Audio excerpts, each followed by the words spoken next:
Timnas Indonesia menelan kekalahan dari Arab Saudi di kualifikasi Piala Dunia 2026 zona Asia Grup B. Timnas kalah tipis 2-3 dari The Green Falcons. Laga antara Timnas Indonesia versus Arab Saudi berlangsung di Stadion King Abdullah Sport City, Jeddah. Laga berjalan intens sejak menit awal. Meski berstatus tim tamu, Timnas Indonesia mampu lebih dulu unggul melalui penalti di menit ke-11.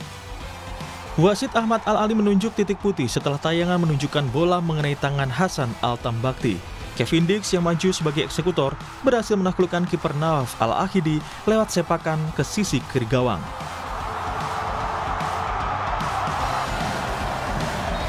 Namun, keunggulan timnas tak bertahan lama. Arab Saudi mampu menyamakan kedudukan di menit ke-17 melalui gol Saleh Abu Al-Samad. Skor pun berubah menjadi 1-1.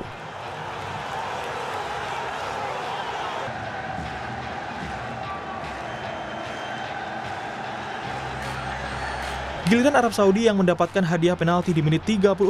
Wasit menunjuk titik putih usai meninjau VAR dan memutuskan Yaakob Sayuri melakukan pelanggaran terhadap pemain Arab Saudi. Di menit ke-36 Arab Saudi berbalik unggul melalui gol penalti Feras Al-Brikan.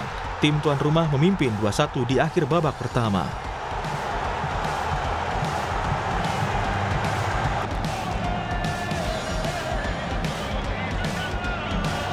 Kemudian Arab Saudi menambah keunggulan pada menit ke-62.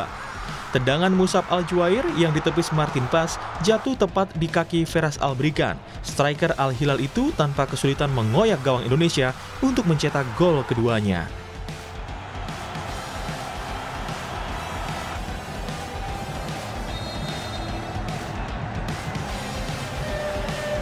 Timnas Indonesia mampu memperkecil ketertinggalan. Indonesia kembali mendapat penalti di menit ke-87 setelah bola mengenai tangan pemain Arab Saudi saat berebut bola dengan Ole Romeni di kotak terlarang. Kevin Dix kembali menjadi algojo penalti Indonesia. Dia sukses menyerangkan bola ke gawang dan mengubah skor menjadi 3-2 masih untuk keunggulan Arab Saudi. Skor 2-3 kontra Arab Saudi tidak berubah hingga peluit panjang dibunyikan oleh wasit.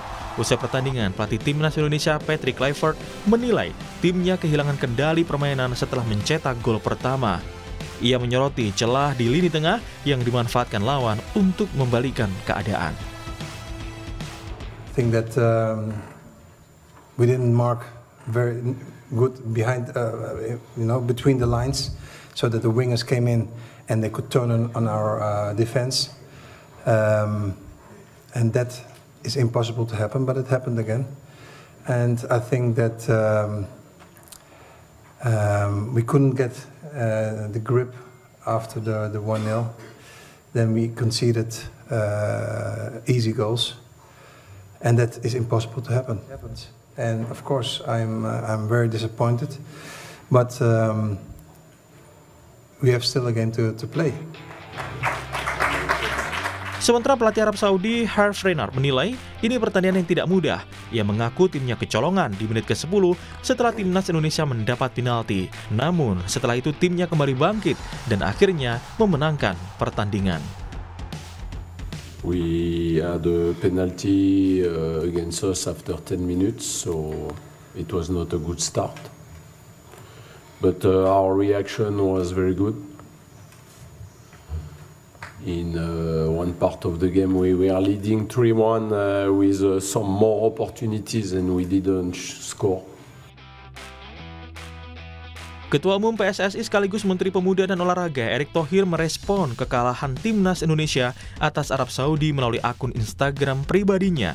Dalam unggahannya itu, Erick mengatakan bukan hasil yang diinginkan, Timnas Indonesia telah berjuang sekuat tenaga. Erick menambahkan timnas harus segera bangkit dan fokus ke pertandingan berikutnya melawan Irak. Dengan hasil ini, timnas Indonesia menjadi juru kunci klasmen sementara Grup B dengan 0 poin, sedangkan Arab Saudi di posisi teratas dengan 3 poin. Selanjutnya, timnas Indonesia akan menghadapi Irak Minggu 12 Oktober 2025 di Stadion King Abdullah Sport City, Jeddah. Laga ini menjadi pertaruhan besar bagi perjalanan Indonesia di babak kualifikasi. Kemenangan bukan lagi pilihan, melainkan kebutuhan mutlak untuk menjaga peluang lolos. Tim Liputan, Kompas TV.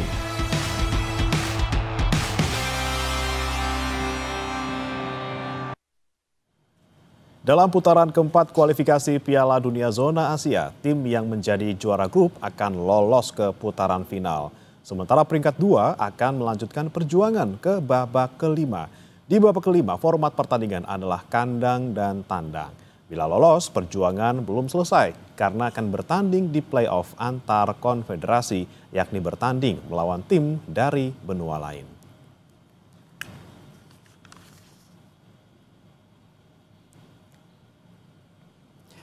Saudara, timnas Indonesia menelan kekalahan dari Arab Saudi di kualifikasi Piala Dunia 2026 Zona Asia Grup B. Timnas kalah tipis 2-3 dari The Green Falcons. Bagaimana langkah Indonesia selanjutnya dan seberapa besar peluang timnas Indonesia lolos ke Piala Dunia 2026? Kita akan bahas bersama dengan sejumlah narasumber yang sudah bergabung melalui sambungan daring. Ada pengamat sepak bola Yusuf Kurniawan, kemudian juga ada mantan pemain timnas Indonesia Zainal Arif, serta mantan pelatih timnas Indonesia Bambang Nurdiansyah yang juga akan bergabung bersama kami. Selamat pagi, Bung Yuke, Kang Zainal. Selamat pagi. Ya. Udah seger nih ya, walaupun kemarin malam kita nonton sama-sama. Terima kasih sudah bergabung walaupun masih dalam keadaan ngantuk-ngantuk. Nih sudah bergabung juga nih, ada Coach Bambang. Coach Bambang, selamat pagi. Pagi, Zainal juga. Selamat pagi, Coach. Pak Yusuf Selamat pagi, Pak Yusuf. Kurniawan. Baik, ini kita sebelum ke depan ya, kita sebelum melihat nanti pertandingan melawan Irak, kita review dulu pertandingan semalam. Saya mau ke Bung Yuke. Bung Yuke, gimana nih Anda melihatnya kemarin pertandingan timnas melawan Arab Saudi, bagaimana secara umum permainan kita? Iya, kalau saya lihat taktikal kita tuh kalah taktik ya. Jadi alih-alih melihat Arab Saudi akan bermain dengan intensitas tinggi, ternyata mereka lebih banyak memainkan reaksi, mereka lebih memainkan taktik ya dibanding physical game gitu. Dan ada momen di mana kita diberikan kesempatan oleh tim Arab Saudi untuk pegang bola ya. Tapi sayangnya kita nggak punya pemikir di situ karena yang dipasang oleh Patrick Kluivert tuh dua gelandang bertahan, dua gelandang yang dinamo gitu ya. Ada Joe Pelupessy dan juga Mark Locke gitu ya. Sementara kalau kita pegang bola kan mestinya harus ada yang masaknya gitu. Nah, Arab nih cukup pintar gitu ya. Dia mungkin sudah mempelajari cara main kita. Kita tuh selalu kesulitan kalau kita yang disuruh pegang bola gitu. Saya jadi ingat saat kita lawan Cina ya, waktu main di Cina. Itu kan alih-alih Cina sebagai tuan rumah akan bermain terbuka, mereka malah bermain tertutup, mereka nunggu. Dan saat itu kita benar-benar nggak bisa ngapa-ngapain gitu. Ketinggalan 2-0, terus kemudian Tom Haye masuk, baru tuh cair. Tapi udah telat, cuma bisa 2-1. Nah, ini kayak sedikit flashback ke episode itu gitu, ketika tadi malam kita lawan Arab seperti itu. Kan kelihatan ya Arab itu mainnya benar-benar penuh taktik gitu ya, nggak terburu-buru tapi dia terukur, terstruktur, jarak antar lininya mereka atur. Bahkan yang bikin ironi kan mereka bisa melakukan tekanan dengan 2-3 pemain tapi bolanya mesti bisa progresi gitu ya. Kitanya sementara banyak bikin kesalahan. Dan itu yang menurut saya sih terlambat direspon ya. Babak kedua maksudnya tuh mestinya harus cepat ada pergantian yang signifikan. Tapi faktanya Patrick Kluivert di awal babak kedua hanya menggantikan satu pemain. Beckham digantikan Eleanor Reinders yang impact-nya juga nggak terlalu signifikan. Baru menit ke-64 setelah kita udah ketinggalan 3-1 baru pemasaknya datang. Tom Haye main, Ole main, ada koneksinya di situ. Tapi ya sudah telat karena kita udah ketinggalan selisih 2 gol kan. Kita cuma bisa masukin 1 jadi 3-2. Jadi saya kira ini menurut saya ya, mungkin nanti dari pandangan Coach Bandar sama Abo bisa berbeda. Tapi saya lihat kemarin tuh kelemahan kita tuh di sisi kanan ya. Kan gol pertama itu kan karena Yakob terlambat nutup, terus Maklok juga slip bolanya, akhirnya ada ruang terbuka, center back kita nggak naik, dia syuting dari jauh masuk. Terus yang gol kedua itu jelas individual error ya dari Yakob yang narik baju penalti. Yang gol ketiga di tengah kita itu telat nutup sehingga akhirnya mereka leluasa. Kalau bukan Martin Pass, itu kita udah bisa kemasukan 5 gol tadi malam tuh. Jadi ya itu saya kira yang harus dievaluasi gitu. Oke. Kalau Coach Babang punya pandangan yang sama nggak nih? Kira-kira kita kemarin tuh sebenarnya salah taktik gitu ya, telat pergantian pemain, kemudian lini tengah kita juga kurang maksimal gitu. Anda melihatnya seperti apa, Coach Bambang? Ya, saya sependapat sebenarnya sama coach. Ya, Yusuf udah coach sekarang. Sependapat sebenarnya kita taktikalnya menurut saya kurang gitu ya. Ada beberapa pengalaman atau saya melihat data bahwa tim yang sengaja dibiarkan untuk menguasai bola itu kecenderungannya memang akan kalah gitu, atau taktikal yang diterapkan lebih banyak untuk sementara bertahan dan melakukan counter-counter yang efektif gitu. Nah, kalau tadi malam menurut saya terbalik justru gitu. Kok kitanya kayaknya terbuka gitu. Arabnya menunggu saat yang tepat untuk melakukan counter-counter yang efektif, permainan yang efektif gitu. Saya setuju taktikalnya, saya pikir kalah dengan taktikal Arab. Arab main bolanya betul-betul taktikal ya. Karena mungkin sebetulnya kedua tim ini kan punya behind tim itu, menganalisa lawan yang akan dihadapi, bagaimana bermain menghadapi si tim A dan seterusnya kan gitu. Nah, justru saya melihat kok kitanya lebih keterbuka gitu, taktikalnya yang kurang jitu menurut saya, atau terlalu percaya diri tim pelatih saya tidak mengerti, tetapi bahwa Arab lebih cerdik, Arab lebih taktikannya lebih jalan tadi malam atau tadi pagi, itu saya setuju sama Coach Yusuf. Tetapi soal pemasangan pemain juga menurut saya kurang tepat ya gitu loh. Tetapi sekali lagi yang tahu situasi, yang tahu game model atau filosofi main bolanya mau seperti apa kan tim pelatih itu sendiri gitu. Kita orang luar, saya juga pelatih, tetapi kan saya melihatnya dari sisi luar gitu. Apa yang dimau, game modelnya seperti apa, mau main melawan Arab seperti apa yang mau dimanfaatkan kelemahan Arab, kita tidak tahu karena kan tim ini kan lengkap sudah itu. Ya, sekali lagi saya selalu bilang bahwa tim pelatih yang paling lengkap tuh ya ini tim sekarang ini ya. Tim behind the timnya gitu. Tetapi apa yang kita lihat taktikalnya menurut saya kurang tepat, atau terlalu percaya diri, kita terlalu terbuka untuk melakukan serangan gitu, sehingga ini bisa benar-benar dimanfaatkan celah-celah di belakang kita, dimanfaatkan pemain Arab, belum lagi ada blunder-blunder pemain kita sehingga terjadi penalti yang nggak perlu menurut saya itu. Kan ada VAR segala macam sekarang main bola seperti itu. Harapan saya tadi malam tuh kita tidak kalah aja, udah lumayan gitu.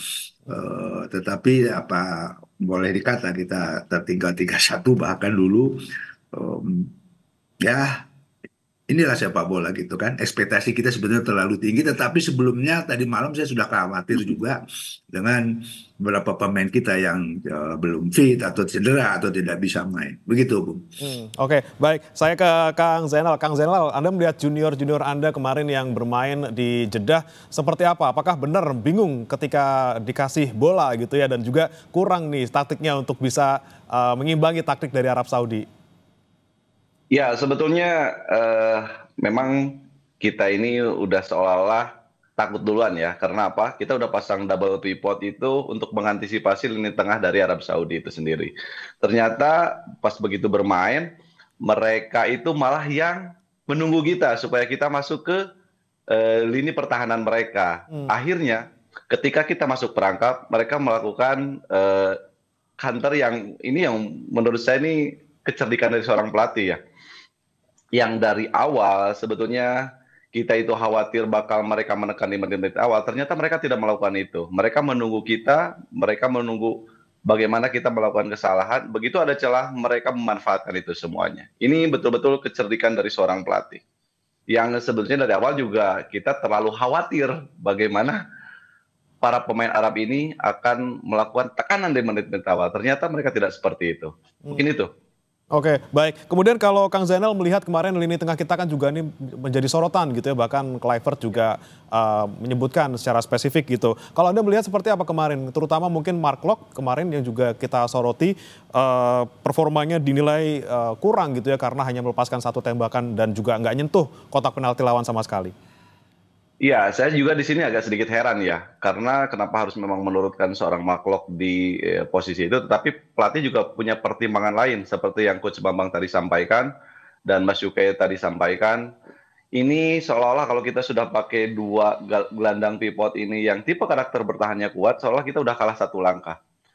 Harapan saya sih kemarin memang Tom Hai yang bermain dari menit awal ya, karena dia sang metronom selama ini di playmaker-nya ada di sang profesor, tetapi ya itu tadi ya, bagaimana seorang pelatih sudah mempertimbangkan hal-hal tersebut. Dan agak sedikit terlambat juga pergantiannya, menurut saya. POV dari saya itu memang seperti itu kemarin. Oke. Kemudian kalau Coach Bambang melihatnya seperti apa juga kemarin penampilan dari Mark Locke dan juga kemudian strategi dari Kluivert yang kemudian tidak memasukkan Tom Haye dari menit awal dan terakhirnya itu telat gitu untuk mengganti Tom Haye, menggantikan Mark Locke ke Tom Haye. Ya, sekali lagi kita sependapat itu, tetapi semua pasti ada pertimbangan karena kan bukan Patrick Kluivert saja yang ada di situ kan. Tentunya tim behind the timnya juga masukan-masukan, pendapat dan sebagainya. Kita sekali lagi saya ingatkan, kita ini orang luar yang tahu persis game model mainnya, filosofi mainnya seperti apa tuh mereka itu gitu. Tetapi betul kata Jainal sama Ko Yusuf memang sedikit jadi pertanyaan kita lah. Kenapa mereka yang diturunkan gitu kan, pergantian cepat apa terlalu lambat atau terlambat mengganti pemain, itu wajar-wajar saja kita melihat. Tetapi yang tahu persis apa yang mereka akan lakukan dengan tim kita itu kan mereka itu gitu. Tetapi jelas kelihatan di dalam pertandingan kemarin pergantian terlambat, taktikalnya kita kalah gitu kan. Tidak ada perubahan menurut saya ketika kita sudah tertinggal apa yang harus dilakukan itu tidak terlihat menurut saya gitu kan. Kalau saya melihat sih sama ini sebenarnya sebelum kita lawan Australia tempo hari tim pelatih kita ini terlalu percaya diri dengan timnya gitu bahwa taktikalnya juga apa ya kurang tajam lah menurut saya. Bahkan kalau menurut saya ada beberapa pertandingan bahkan AFC saya lihat baca bahwa tim yang terlalu percaya diri atau tim yang sering terbuka atau posisi lebih banyak itu kebanyakan mereka kalah gitu. Jadi di sebuah turnamen di AFC terutama yang saya baca itu banyak tim yang sering menguasai banyak justru mereka kalah dalam turnamen itu gitu, tidak masuk ke babak selanjutnya dan yang juara justru banyak melakukan taktikal seperti itu. Mereka mungkin middle block bertahan dulu di middle itu dan melakukan counter-counter yang efektif. Itu banyak tim-tim yang seperti itu sekarang gitu loh. Dan itu data itu saya dapat dari AFF, bukan saya yang ngomong. Ternyata kemarin kan sama sebenarnya gitu loh. Bahwa taktikal itu sangat penting di samping juga bagaimana menyusun pemain, memasang pemain dengan taktikal yang dimau. Itu yang paling penting menurut saya. Kalau tadi malam saya nggak melihat itu maunya apa nih Patrick Kluivert dan kawan-kawan gitu. Karena nggak jelas menurut saya gitu loh. Ya, taktik dan susunan pemain kemarin kurang jelas gitu ya kalau kita lihat. Tapi saya mau ke Bung Yuko lagi. Bung Yuko, kalau Anda melihat dari striker kita gitu ya, di babak pertama sepertinya kok minim peluang dari striker gitu. Ini salahnya di mana sebenarnya? Apakah karena kita kurang dapat suplai bola dari tengah atau seperti apa? Ya, pertama kita mesti maklum ya, karena striker utama kita Ole memang tidak dalam kondisi yang prima kan. Jadi wajar kalau di babak pertama dia tidak dimainkan. Mungkin memang akan direncanakan main di babak kedua. Makanya di babak pertama itu opsi kita sangat minim ya untuk nomor 9. Akhirnya yang dipasang Ragnar Oratmangun. Ragnar ini bukan nomor 9 murni. Dia tuh tipikal striker lateral yang lebih banyak mobile, bergerak ya, bukan yang matok yang tugasnya finishing gitu ya. Jadi babak pertama itu saya lihat shape-nya itu bukan 4-3-3 tapi 4-4-2. Jadi yang Beckham sama Jonathan itu lebih masuk ke dalam sebetulnya. Jadi bukannya flanker murni. Jadi yang diterapkan di depan itu justru Orat Mangun dan di belakangnya itu Kambuaya. Jadi shape-nya 4-4-2. Kenapa itu dilakukan seperti itu? Karena tadi Abo bilang mereka pikir kita berpikir Arab yang akan neken kan, karena mereka tuan rumah, mereka punya ambisi, mereka perlu gol cepat, jadi lebih baik. Ini dalam ini saya ya, versi saya ya, pendapat bisa pasti berbeda, karena dengan menumpukan pemain di tengah lebih banyak 4 gitu ya, itu diharapkan kita bisa bersaing gitu. Tapi faktanya kan nggak begitu, faktanya justru Arabnya yang membiarkan kita masuk ke dalam gitu. Sementara kitanya nggak punya prosesor, nggak punya tadi Abo bilang metronom ya, nggak ada yang feeding gitu loh ke depan. Jadi akhirnya Ragnar sama Eki Kambuaya yang nggak terlalu fungsional.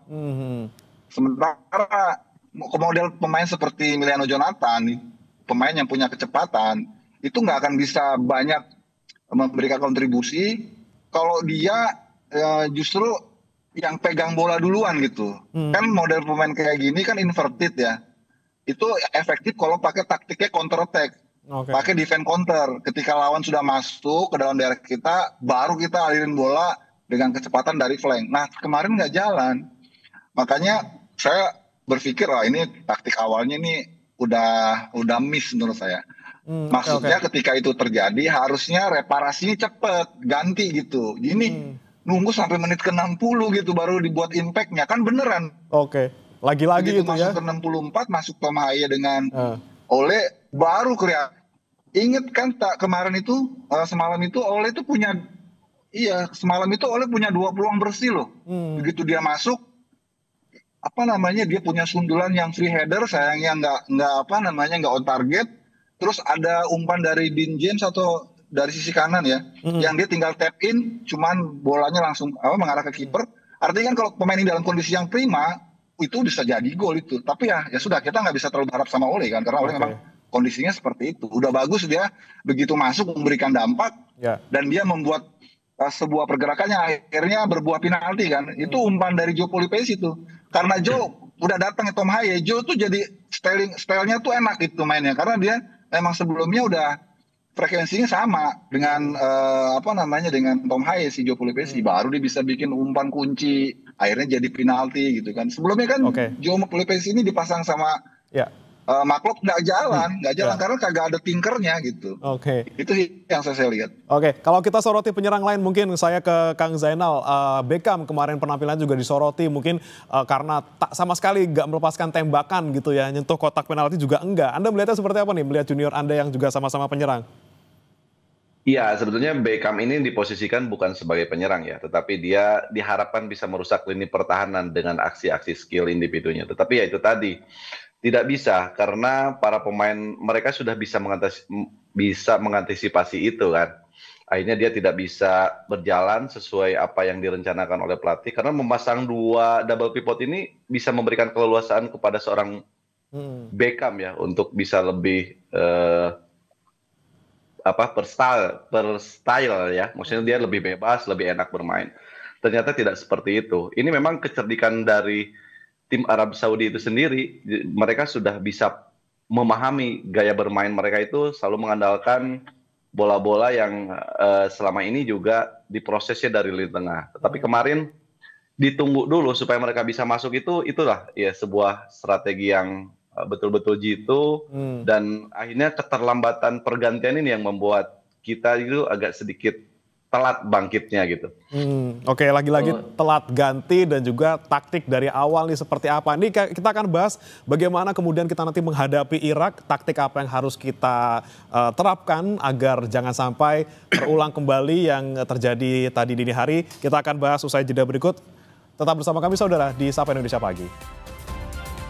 Masih bersama kami di Sapa Indonesia Pagi, saudara, masih membahas juga terkait peluang Indonesia bagaimana kemudian bisa lolos ke Piala Dunia selanjutnya melawan Irak. Tapi sebelum ke sana, kami juga ingin membahas lagi nih bersama dengan 3 narasumber terkait dengan lini belakang dan juga kiper kita. Saya mau ke Coach Bambang. Coach Bambang, selain mungkin ada beberapa pemain yang kita nilai performanya kurang maksimal, kemarin Martin Paes ini sepertinya bisa menyelamatkan banyak banyak tembakan dari Arab Saudi, dan juga kita lihat lini belakang kita Kevin Dix bisa mencetak 2 gol walaupun lewat penalti. Seperti apa Anda melihat ya Coach Bambang? Ya, sekali lagi permainan sepak bola adalah permainan kolektif. Ya, kita tidak juga bisa hanya mengandalkan pemain belakang saja gitu kan. Karena bertahan secara kolektif, menyerang secara kolektif itu sepak bola yang benar gitu kan. Jadi kalau kita mengandalkan pemain belakang saja, tidak seperti itu main bola gitu. Jadi menurut saya bagaimana mengkoordinir pertahanan secara kolektif itu yang penting. Di belakang gawang oke, sebagus-bagusnya penjaga gawang ketika banyak celah, banyak peluang yang diciptakan lawan, bisa apa seorang goalkeeper sekelas apapun dia gitu. Tapi yang saya maksud adalah bahwa sepak bola modern itu menyerang secara kolektif, bertahan secara kolektif. Oke, kemarin kita lebih banyak menyerang memang, tetapi dalam sepak bola ketika kita keluar menyerang, ya kita persiapkan juga ketika kita akan diserang. Artinya apa? Detik itu kita menyerang, detik itu juga kita harus siap untuk bertahan seperti itu. Jadi ada skema ketika keluar menyerang, ada namanya tim tas. Tim tas itu bagaimana secara tim ketika kita nanti mendapat serangan balik gitu ya, atau serangan dari lawan. Begitu juga kalau kita mau bicara taktikal, siapa yang kita perankan atau namanya player task seperti itu. Nah ini yang harus juga penting untuk dilaksanakan nanti ketika melawan Irak. Karena terus terang menurut saya secara kualitas sekarang ini Irak lebih bagus daripada Saudi sebenarnya gitu kan. Tapi kemenangan Arab Saudi sebetulnya atau menilai plus lah, dia main di kandang seperti itu. Tapi sekali lagi saya ingatkan bahwa nanti lawan Irak juga jangan terlalu juga terbuka gitu. Justru kita menunggu gitu kan. Ya saya tidak membandingkan, tetapi sebenarnya apa yang dilakukan pelatih yang terdahulu itu sepak bola sekarang ini kecenderungannya seperti itu gitu. Bagaimana mengkoordinir pertahanan yang bagus dulu, yang kuat dulu, dan melakukan serangan-serangan yang efektif gitu, atau counter-counter atau permainan yang vertikal ke depan yang efektif gitu. Dan juga kita juga banyak pemain yang sebetulnya mempunyai kualitas yang cepat-cepat seperti itu. Oke, lini pertahanan kita perkuat, tapi juga nanti bisa kita fokusnya ke serangan setelah itu gitu ya. Tapi sebelum itu kita lihat dulu skemanya saudara, terkait dalam putaran keempat kualifikasi Piala Dunia Zona Asia ini, tim yang menjadi juara grup akan otomatis lolos ke putaran final. Sementara peringkat kedua akan melanjutkan perjuangan ke babak kelima. Di babak kelima format pertandingan adalah kandang dan tandang.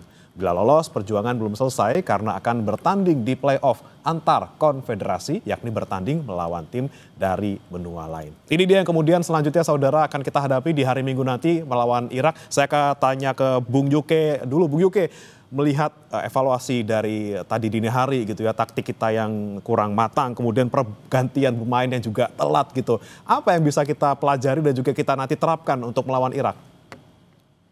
Iya, kalau saya agak ekstrim ya. Kalau saya pikir sih balik aja ke formasi awal gitu. Ketika kita mengalahkan Cina, ketika kita mengalahkan Bahrain, kita kan pakai 3 back. Ketika transisi kita jadi 5 back. 3 back yang kita bisa turunkan itu bukan sesuatu yang tabu ya, karena ketika kita ngalahin Cina dan ngalahin Bahrain 1-0 itu kan pelatihnya udah Kluivert dan terbukti proven gitu. 3 stopper itu sudah sehati, sudah senyawa antara J.I. Jazz, Rizky Ridho, sama Justin Hubner. Sementara sisi kanannya, wingback kanannya Kevin Dix, wingback kirinya kalau Verdong pulih ya, Verdong gitu.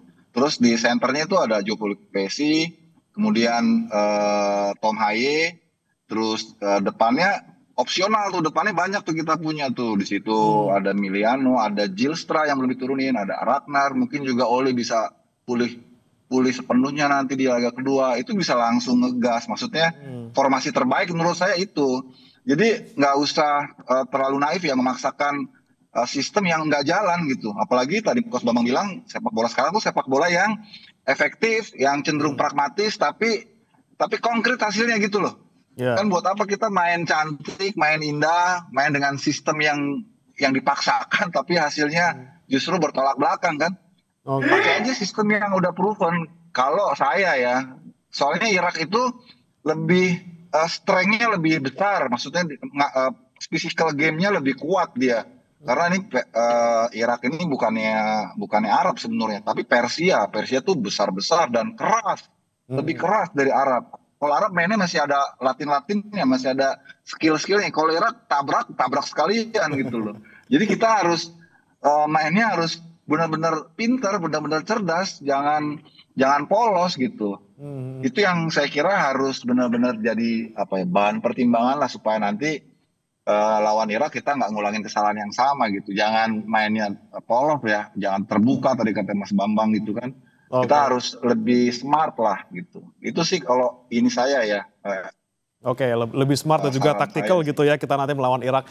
Saya ke Kang Zainal lagi. Kang Zainal, ini Anda melihat siapa sih yang seharusnya kita turunkan di starting line up gitu ya? Kalau kemarin Ole sama Tom Haye tidak dari awal, seperti apa mungkin nanti kita melawan Irak? Apakah juga kita keluarkan juga nih Verdong dari awal untuk back? Iya, tidak menutup kemungkinan ya. Kalaupun mereka harus bermain dari awal, kalau melihat grafik kemarin Ole juga diberikan kesempatan, memberikan sumbangsi yang sangat positif. Artinya kalau nanti pun Ole harus dipasang di menit awal, saya pikir itu sesuatu hal yang wajar dan mesti dilakukan. Satu lagi, Tom Haye juga. Tom Haye juga sepertinya memang diberikan kesempatan dari awal itu akan lebih mudah. Kembali ke platform awal lah, yang sudah terjadi, yang sudah efektif waktu itu. Seperti yang disampaikan dua mentor saya juga ini di depan, bahwa sepak bola ini adalah kolektivitas, efektivitas, dan pasti. Dan kita juga jangan terlalu malu untuk melihat strategi apa yang dilakukan oleh Arab. Dan lebih baik ketika melawan Irak yang tadi dikatakan Bung Yuke, secara postur, secara fighting spirit, physical touch-nya itu lebih kuat. Dan kita memang harus lebih cerdik ya. Kalau memang kita mau nunggu di mid area, itu akan lebih efektif menurut saya. Jadi nunggu dulu, mereka dulu yang melakukan inisiatif, dan kita juga punya pemain-pemain yang mempunyai kecepatan. Di situ ada Emiliano juga, sejauh ini juga belum terlihat. Nah, kali ini, kalaupun memang melawan Irak dengan strategi itu akan lebih efektif, kenapa tidak gitu? Oke, kalau di belakang mungkin di back nanti kita akan seperti apa? Kang Zainal yang sebenarnya kita lebih baik gitu ya, apakah Rizky Ridho juga kita taruh di belakang di awal gitu? Boleh, tetapi kita tetap harus melihat ya. Harus melihat di official training sebelum pertandingan besok. Secara kebugaran juga Rizky Ridho lebih bugar. Kalaupun memang harus pakai 3 center back, Jai Ijes sebagai kapten itu lebih ke sweepernya ya, itu lebih aman di situ. Nah, Rizky Ridho dan juga siapapun nanti yang diturunkan sebagai pendamping Rizky Ridho itu lebih mengantisipasi bola-bola yang selama ini dilakukan oleh pemain Irak nanti ya. Apakah itu bola-bola atas atau memang bola-bola terupas. Ini yang mesti menjadi perhatian. Tetapi sejauh ini peran back yang ada di lini pertahanan kita ini cukup stabil ya. Oke, baik. Saya ke Coach Bambang. Coach Bambang, kalau dari Anda sendiri, kira-kira susunan pemain yang pas dan juga ideal untuk nanti hari Minggu seperti apa? Formatnya seperti apa? 4-3-3 atau seperti apa, Coach? Ya, kalau menurut saya mau 3-4-3, 4-3-3, 4-2-3-1 itu tidak terlalu penting sebenarnya. Karena tidak satu sistem of play pun menjamin sebuah kemenangan. Tinggal sekarang bagaimana tim pelatih ini mau bermain seperti apa, filosofinya seperti apa, game modelnya seperti apa menghadapi Irak, strateginya seperti apa gitu. Anak-anak ini sebetulnya terbiasa dengan pelatih sebelumnya adalah pakai tiga di belakang gitu kan. Kalau kita diserang 3 back. Kalau kita diserang pun kita biasa, kata Coach Yusuf tadi bisa 5, bahkan Coach Juve bisa 6 kadang-kadang kan gitu kan. Gitu, dibantu juga sama. Nah ini menurut saya lawan Irak menurut pandangan saya, kenapa tidak dilakukan seperti itu saja gitu kan. Tetapi sekali lagi kita outsider, kita hanya bisa mengamati, tetapi tetap yang tahu persis apa yang mau dilakukan dengan tim ini adalah tim pelatihnya gitu. Menurut saya pribadi harus jelas kita mau main seperti apa sih lawan Irak ini, dan saya yakin mereka kan sudah ada analisa. Makanya tim behind the team ini lengkap sebetulnya. Kan ada tim analisa juga. Dari situ baru dirumuskan. Kita mau main seperti apa sih gitu loh. Itu yang paling penting nanti lawan Irak. Eh, saya pikir bukan lawan Irak aja, lawan Saudi pun harus tentunya begitu tuh, begitu loh. Dan harus tepat sebenarnya. Jadi kalau ditanya formasi apa, menurut saya mereka yang tahu mau main seperti apa, filosofinya seperti apa. Kalau dibalikin ke saya pribadi, anak-anak ini terbiasa dengan pelatih yang lama dengan bertahan tiga tiga di belakang itu ya. Kalau kalau menyerang atau kita bertahan itu berubah menjadi 5 bahkan 6 gitu kan. Nah, itu yang paling penting menurut saya. Sekali lagi, Irak bukan tim sembarangan juga gitu. Kalau secara tim saya pikir Irak, Arab itu saya bisa bicara Irak timnya lebih bagus. Tadi Coach Juve udah katakan bahwa Irak itu bukan Arab dia sebetulnya kan. Gaya mainnya juga beda dengan negara-negara Arab ya kan, dia powerful juga gitu kan. Nah, ini yang harus diantisipasi untuk tim pelatih kita. Oke, baik. Saya ke Bung Yuke lagi. Bung Yuke, Anda melihat kalau peluang Indonesia nih bakal lolos nggak sih sebenarnya ke Piala Dunia, walaupun nanti mungkin lewat jalur ini ya, babak 5 gitu. Anda melihatnya seperti apa? Ya, peluang masih ada, tapi kuncinya satu, ya kalahin Irak gitu ya. Kalau kita kalahin Irak, itu kemungkinan kita minimal lolos ke ronde 5 itu sangat besar. Karena kan di laga terakhir pasti Arab juga nggak mau kalah kan sama Irak. Kalau di laga terakhir mereka imbang, ya kita berarti kan peringkat kedua ke ronde 5 kan. Tapi ini pertarungan yang seru menurut saya, karena walaupun kita sekarang ada di posisi ketiga, kalau kita bisa ngalahin Irak 2-0 misalnya ya, terus kemudian di laga terakhir Irak ngalahin Arab 1-0 aja, kita yang lolos langsung ke Piala Dunia. Karena kalau udah saling mengalahkan, maka yang dihitung selisih gol di antara bertiga ini. Nah, kita itu plus 1. Arab tuh nanti kalau dia kalah 1 dari Irak, berarti kan dia 0 selisihnya kan. Sementara Irak -1. Nah, itu kan menarik kan. Jadi kuncinya itu kita bagaimana fokus dulu dah ngalahin Irak dah. Paling nggak itu udah modal untuk ronde kelima. Syukur-syukur kalau nanti Irak bisa ngalahin Arab gitu kan. Jadi saling mengalahkan kan. Kalau saling mengalahkan, selisih gol berarti kan yang dihitung kan. Artinya ya semua terpulang pada ikhtiar kita. Kalau kita bisa ngalahin Irak, kita pantas berharap kita lolos ronde 5 gitu. Atau bisa langsung misalnya. Tapi kalau kita nggak bisa ngalahin Irak, ya sudah berarti memang kita levelnya cuma sampai di situ gitu. Sayang sih sebetulnya. Oke, minimal kita menang lawan Irak hari Minggu. Terakhir mungkin saya ke Kang Zainal lagi. Kang Zainal, apa sih yang kita perlu waspadai dari masing-masing personel pemain di Irak gitu ya? Pasti kan berbeda karakter juga dengan Arab. Seperti apa yang harus diwaspadai teman-teman di timnas kita sekarang? Iya, sebagian para pemain yang berkompetisi di tanah air sudah paham banget bagaimana tipe karakter pemain dari Irak itu sendiri. Ada perwakilan yang bermain untuk Persib kayak Putros ya. Putros juga bermain untuk Persib, dia di timnas nasional Irak, dan para pemain juga sebetulnya udah mengenal karakter para pemain timnas Irak itu sendiri. Saya pikir tidak terlalu banyak kesulitan ya. Tidak seperti ya kalau memang secara fisik mereka kuat, tetapi secara taktikal mungkin juga tidak terlalu wah seperti yang Arab lakukan kemarin. Peluang itu tetap ada, dengan catatan para pemain kita juga jangan terlalu overconfident, dan penempatan pemain yang selama ini menjadi tanda tanya kita, yang menjadi pembahasan kita, ini mesti harus benar-benar matang. Oke. Karena itu tadi gitu.